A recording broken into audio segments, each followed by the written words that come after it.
এশিয়ার উপমহাদেশের ও এশিয়া মহাদেশের নারী নেত্রীদের মধ্যে গণতন্ত্রের জন্য যে দু একজন সবচেয়ে বেশি ত্যাগ স্বীকার করেছেন এবং সবচেয়ে বেশি নির্যাতিত হয়েছেন, নিপীড়িত হয়েছেন, কারা নির্যাতিত হয়েছেন, আমাদের দেশনেত্রী বেগম খালেদা জিয়া তাদের মধ্যে অন্যতম।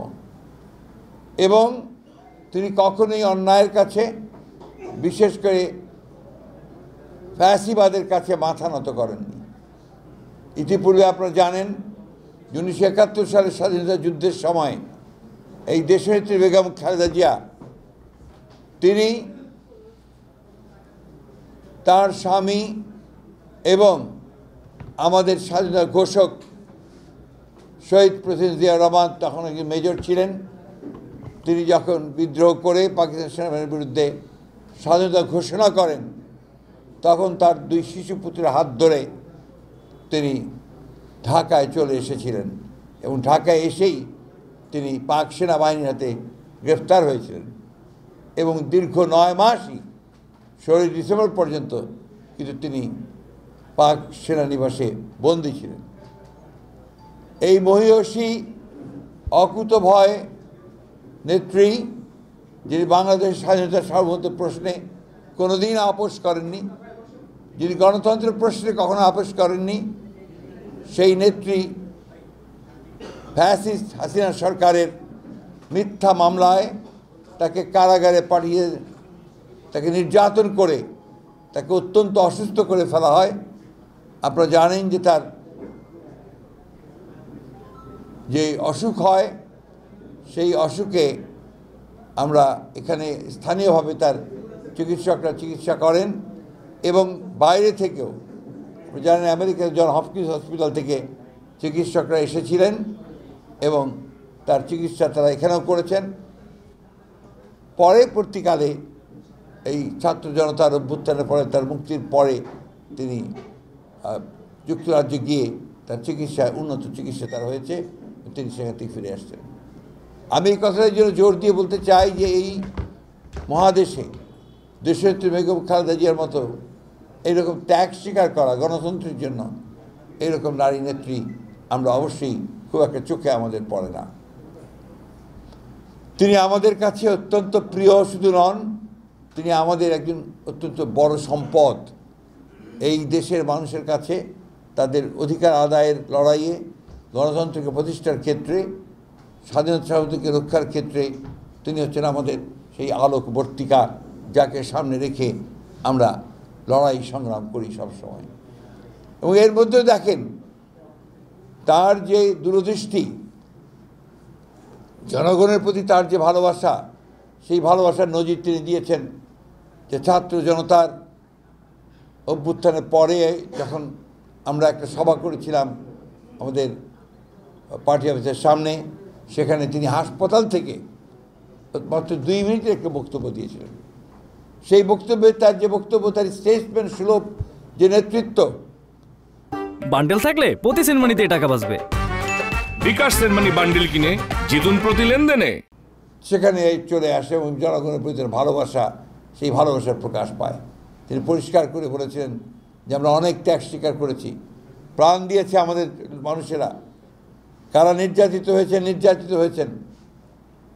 আজকে আমরা স্বাধীন হয়েছি, মুক্ত হয়েছি, কিন্তু আমরা কোনো প্রতিহিংসা বা প্রতিশোধের আমরা জায়গা বেছে নেব না এবং আমরা ভালোবাসার মাধ্যমে পরস্পর সহৃদয়তা একটা হৃদয়তা সৃষ্টি করে আমরা আমাদের দেশকে সামনের দিকে এগিয়ে নিয়ে যাব এবং সেটাও তিনি বরাবরই বলে এসেছেন। আজকে সেই নেত্রী ফিরে আসবেন। স্বাভাবিকভাবে আমাদের মধ্যে প্রচণ্ড আবেগ আছে। প্রতিটি দেশপ্রেমিক মানুষ আজকে তারা অত্যন্ত উৎসাহিত, উজ্জীবিত যে তাদের প্রিয় নেত্রী দেশে ফিরে আসবেন এবং তাকে প্রপার অভ্যর্থনা জানানো, এটা আমাদের নৈতিক দায়িত্ব।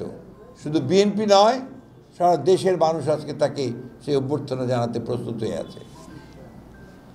আমরা কিছুক্ষণ আগেই আমাদের দলের যৌথ সভা করেছি, আমাদের ঢাকা সিটি, 2 দক্ষিণ এবং উত্তর, একই সাথে আমাদের অঙ্গ সংগঠনগুলোর নেতৃবৃন্দকে নিয়ে যেন আমরা একটা অত্যন্ত শৃঙ্খলার মধ্য দিয়ে জনগণ যেন তাকে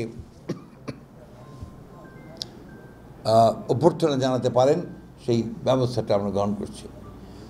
ইতিমধ্যে গতকালও আমরা এটা নিয়ে বসেছিলাম, প্রশাসন এবং আমাদের ভারপ্রাপ্ত চেয়ারম্যান মহোদয়ের সঙ্গে আমাদের আলোচনা হয়েছে, তিনি পরামর্শ দিয়েছেন। আমরা আশা করছি যে আগামী 5 তারিখে দেশনেত্রী বেগম খালেদা জিয়া একটি বিশেষ বিমানে, সম্ভবত সেটা আমরা যেটা আশা করছিলাম যে বিমানে তিনি গেছেন, অর্থাৎ আপনার কাতারের রয়্যাল অ্যাম্বুলেন্স, সেই অ্যাম্বুলেন্সের ফ্লাইটেই তিনি আমাদের দেশে, আমাদের মাঝে আবার ফিরে আসবেন।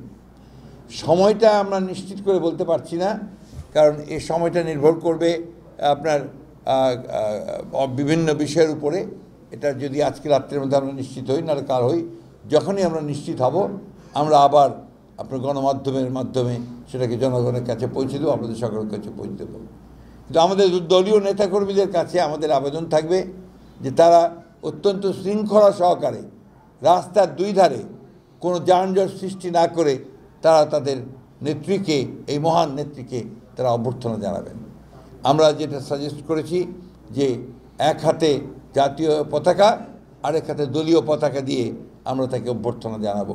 এটা হচ্ছে আমাদের সিদ্ধান্ত, এবং আমাদের নেতৃবর্গ তো দায়িত্ব নিয়েছেন যে তারা শৃঙ্খলার মধ্য দিয়ে এই অভ্যর্থনা যেন আমরা দিতে পারি সে ব্যবস্থা তারা নিশ্চিত করবেন।